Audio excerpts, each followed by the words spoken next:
आपल्या आजूबाजूला असलेल्या प्रत्येक गोष्टीचा पाया काय आहे याचा कधी विचार केला आहे का? म्हणजे अगदी आपल्या पायाखालच्या रस्त्यांपासून ते डोक्यावरच्या छतापर्यंत, ज्या मोबाईलवर आपण बोलतो तिथपासून ते ज्या गाडीतून आपण फिरतो तिथपर्यंत. या सगळ्या गोष्टी कशा बनल्या आहेत? त्या सगळ्या गोष्टी जमिनीतून आलेल्या आहेत, धातू आणि खनिजांच्या रूपात. हा एक असा पाया आहे जो आपल्याला दिसत नाही, पण त्यावरच आपल्या आधुनिक जगाची संपूर्ण इमारत उभी आहे. आणि म्हणूनच आज आपण ह्याच पायाचं विश्लेषण करणार आहोत. आमच्याकडे India metals and mining sector strategic report 2025 हा अहवाल आहे आणि ह्याच्या आधारावर आपण भारताच्या धातू आणि खाण क्षेत्राची सध्याची स्थिती आणि भविष्यातील दिशा समजून घेणार आहोत. बरोबर. आपलं ध्येय सोपं आहे. भारताच्या आर्थिक इमारतीचा हा पाया किती मजबूत आहे? हो, आणि त्याचे मुख्य खांब कोणते आहेत? आणि भविष्यात हा पाया आणखी बळकट करण्यासाठी काय नवीन मटेरियल वापरलं जाणार आहे? चला तर मग या पायाच्या प्रत्येक थराचा सखोल आढावा घेऊया. सुरुवात करूया या पायाच्या सगळ्यात मोठ्या आणि महत्त्वाच्या खांबापासून, पोलाद. अहवालानुसार भारत आज जगात कच्च्या पोलादाचा दुसरा सर्वात मोठा उत्पादक देश आहे. हे ऐकायला खूप छान वाटतं. हो ना. आणि आकडेवारी पाहिली तर आर्थिक वर्ष 2026च्या पहिल्या 4 महिन्यातच, म्हणजे एप्रिल ते जुलै 2025 मध्ये आपण 54 दशलक्ष टन कच्च्या पोलादाचं उत्पादन केलंय. 54 दशलक्ष टन फक्त 4 महिन्यात? हो, आणि हे आकडे फक्त वाढतच जाणार आहेत. राष्ट्रीय पोलाद धोरण 2017 नुसार 2030 पर्यंत 300 दशलक्ष टन उत्पादन क्षमतेचं लक्ष्य होतं. पण आता हा अहवाल सांगतोय की प्रत्यक्षात आपण 330 दशलक्ष टनांपर्यंत पोहोचू शकतो. थांबा, 330 दशलक्ष टन ही तर प्रचंड मोठी संख्या आहे. पण मला एक प्रश्न पडतो की एवढं पोलाद आपण वापरणार कुठे? म्हणजे यासाठी लागणारी मागणी देशात आहे का? खूप चांगला प्रश्न आहे. आणि याचं उत्तर उत्पादनाच्या आकड्यात नाही तर वापराच्या आकड्यात दडलेलं आहे. त्याच पोलाद धोरणात एक अजून लक्ष्य आहे, दरडोई पोलाद वापर 160 किलोपर्यंत नेण्याचं. अच्छा. आज आपला दरडोई वापर खूप कमी आहे. हा आकडा वाढवण्याचा अर्थ काय? ह्याचा अर्थ देशात अजून जास्त पूल, जास्त मेट्रो लाईन्स, जास्त विमानतळं, जास्त उंच इमारती आणि जास्त गाड्या बनणार आहेत. बरोबर. म्हणजे पायाभूत सुविधांचा मोठा विस्तार. अगदी. थोडक्यात 160 किलोचं लक्ष्य गाठणं म्हणजे देशाच्या पायाभूत सुविधांचा चेहरामोहरा बदलून टाकणं. त्यामुळे ही मागणी पूर्णपणे देशांतर्गत असेल. म्हणजे उत्पादन वाढवणं हे फक्त एक औद्योगिक लक्ष्य नाही, तर ते देशाच्या विकासाचं थेट प्रतिबिंब आहे. आणि अर्थातच पोलाद बनवण्यासाठी लागतं लोह खनिज.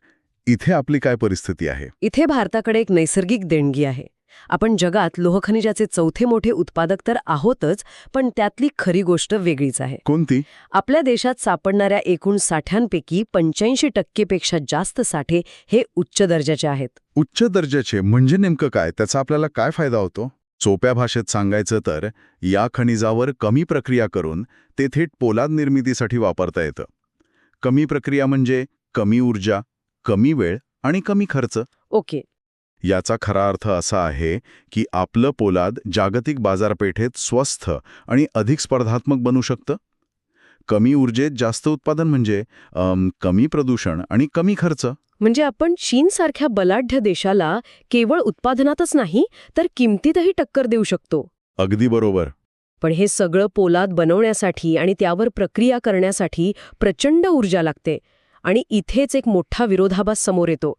एकीकडे जग ग्रीन एनर्जीबद्दल बोलत असताना भारताचं ऊर्जेचं इंजिन आजही कोळशावरच चालतंय.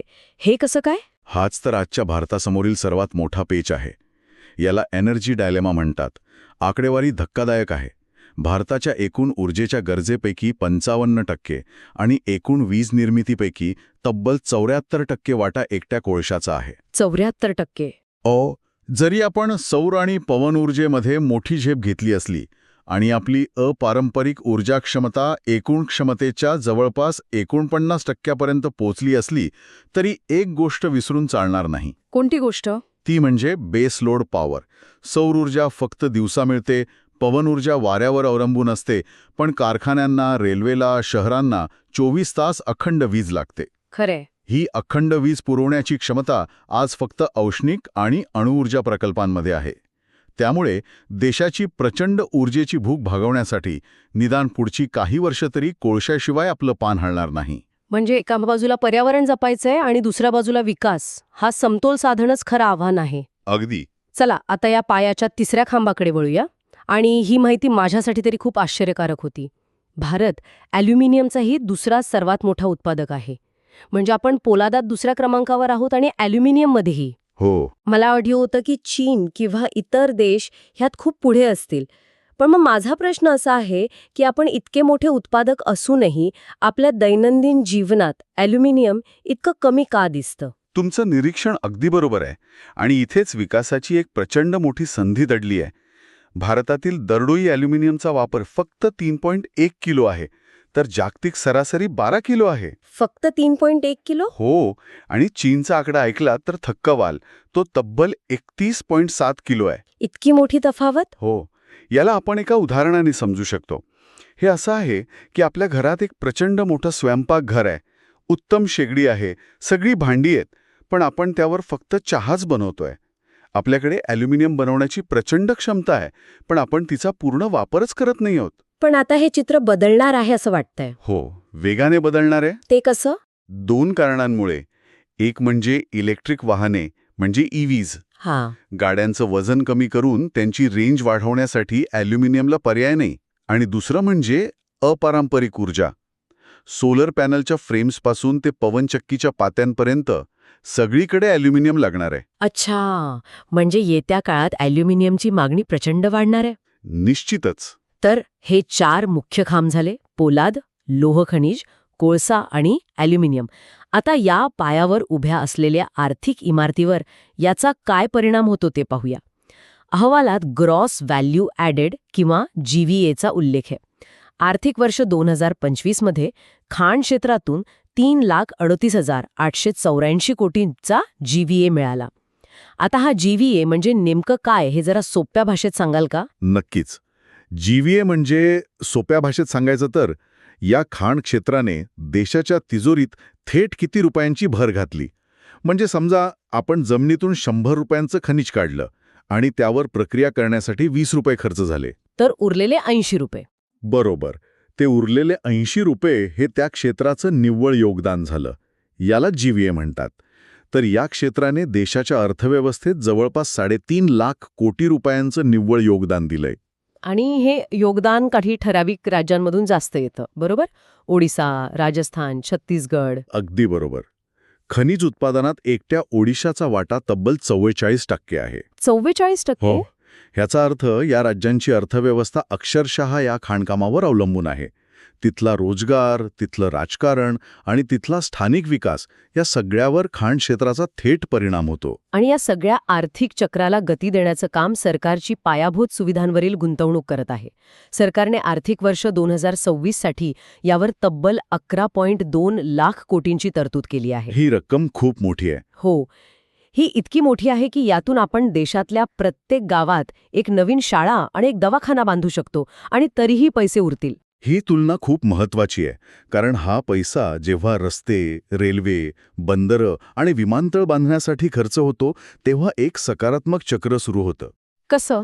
या प्रकल्पांमुळे पोलाद, सिमेंट आणि ॲल्युमिनियमची मागणी अक्षरशः गगनाला भिडते.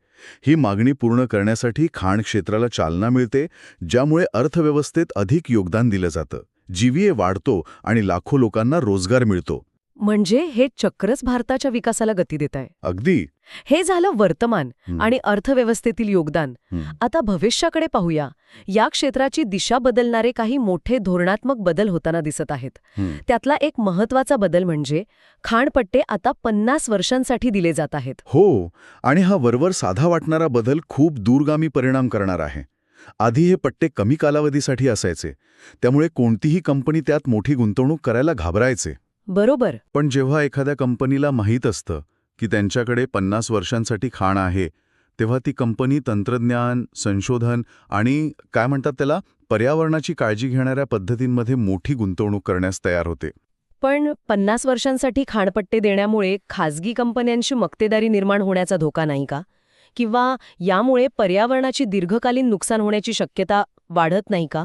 हा एक वैध मुद्दा आहे आणि म्हणूनच या धोरणासोबत मजबूत नियामक यंत्रणा असणं खूप गरजेचं आहे. सरकारने या कंपन्यांसाठी कठोर नियम आणि अटी घातल्यात, 50 वर्षांच्या कालावधीमुळे त्यांना दीर्घकालीन पर्यावरणीय योजना आखता येतात आणि त्या राबवण्यासाठी वेळ मिळतो. पण हो, यावर सतत देखरेख ठेवण्याची जबाबदारी सरकारची राहील. आणि संशोधनाबद्दल बोलायचं झालं तर आजकाल क्रिटिकल मिनरल्स हा शब्द खूप ऐकू येतोय. सरकारने यासाठी नॅशनल क्रिटिकल मिनरल मिशन सुद्धा सुरू केले आहे. म्हणजे हे क्रिटिकल मिनरल्स म्हणजे एक प्रकारे भविष्यातल्या टेक्नॉलॉजीचं सोनं झालं असं म्हणता येईल का? अगदी अचूक शब्द वापरलात. हे तंत्रज्ञानाचं सोनं आहे. पण प्रश्न हा आहे की सरकारला अचानक या सोन्याची आठवण का झाली? हो, तेच.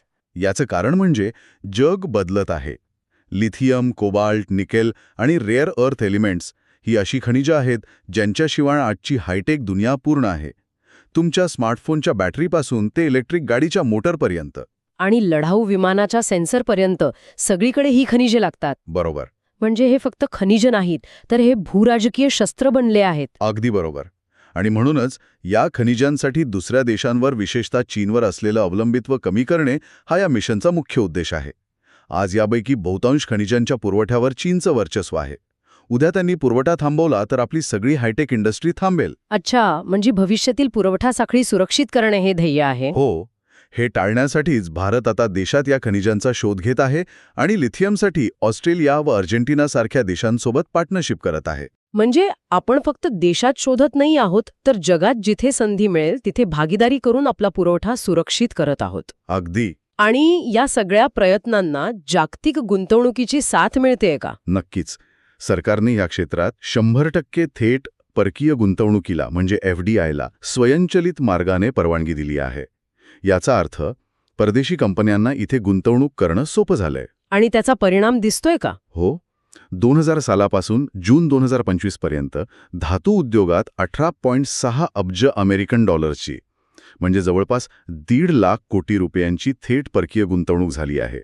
ही गुंतवणूक जागतिक समुदायाचा भारताच्या क्षमतेवरचा विश्वास दर्शवते. तर आजच्या चर्चेतून आपण काय पाहिलं? आपण भारताच्या आर्थिक इमारतीच्या पायाचे 4 मुख्य खांब पाहिले: पोलाद, लोह खनिज, कोळसा आणि ॲल्युमिनियम. बरोबर. आणि पायाभूत सुविधांच्या प्रचंड विकासामुळे या खांबांना अधिक बळकटी मिळत आहे. आणि भविष्यातील आव्हानांना तोंड देण्यासाठी क्रिटिकल मिनरल्स नावाचं नवीन हायटेक मटेरियल या पायात मिसळलं जात आहे. थोडक्यात सांगायचं तर भारताचे धातू आणि खाण क्षेत्र हे एक असं क्षेत्र आहे जे देशासाठी महत्त्वाचं आहे आणि खूप वेगाने वाढतंय.